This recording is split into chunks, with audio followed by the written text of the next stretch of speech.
what job you're applying for, which quote we would have chosen to get as a tattoo and where, I fear no evil on the back of your neck, or it hurts to know but wondering is just as painful on your forearm. And obviously whether Dr. Phil's wife had had even more plastic surgery, and how gross it was that she was sitting there in the audience in every episode and left the studio arm in arm with Dr. Phil when the show was over. It didn't take long before I was texting Chris. "Can I see?" Amina asked, yanking at my phone. "What did he say? Is it dirty?" "Dirty?" She laughed.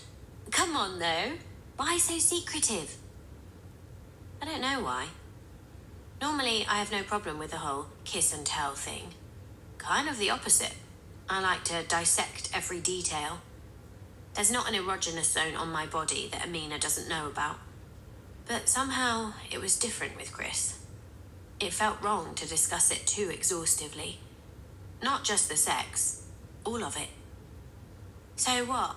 Are you together?" Amina asked. "Of course not." "But you like him?" "Maybe. I don't know." Most of all, I didn't want to think about it too much. There was no way that could lead to anything good. I was not about to fall in love, especially not with a 32-year-old. I guess a summer fling isn't so bad. Really, it was just something I threw out casually. That's not how I felt. The problem was, those feelings I'd started to discover in myself were scaring the shit out of me. "You player," said Amina. "You should get a summer fling too," I laughed. I slept at Chris's after Tengyesh that Friday and woke to a breakfast buffet with fresh-baked buns and candles.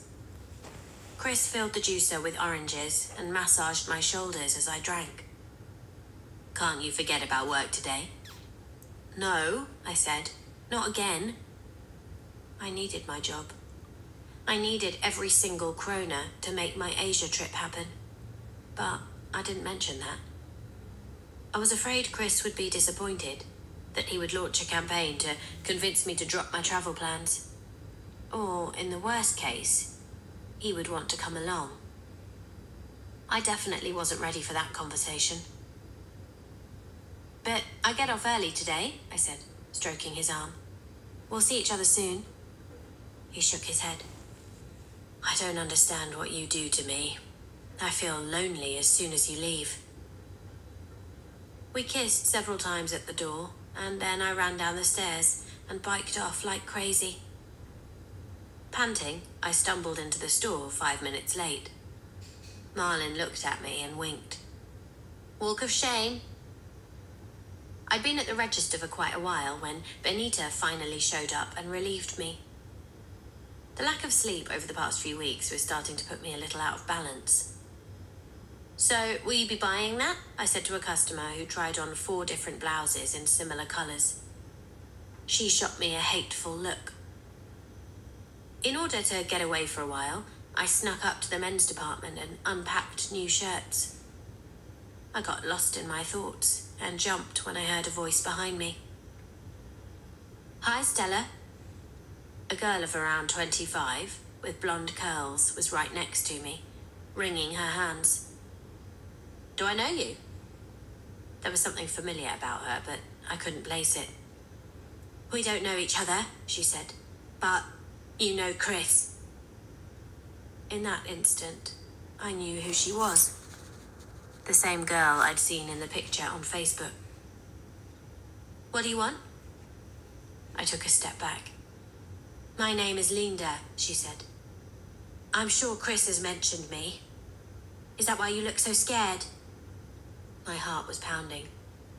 I looked around, but there was no one in sight. "I think you should go now." "I will. But you don't need to be afraid of me, Stella." She was small and thin, extremely pretty, and didn't show the slightest sign of being unstable or dangerous. "I just want you to be careful," she said. "Chris isn't who you think." I stuck out an elbow and crowded my way past her. "Please listen to me. Chris is trying to trick you." I quickly headed for the stairs. I could sense her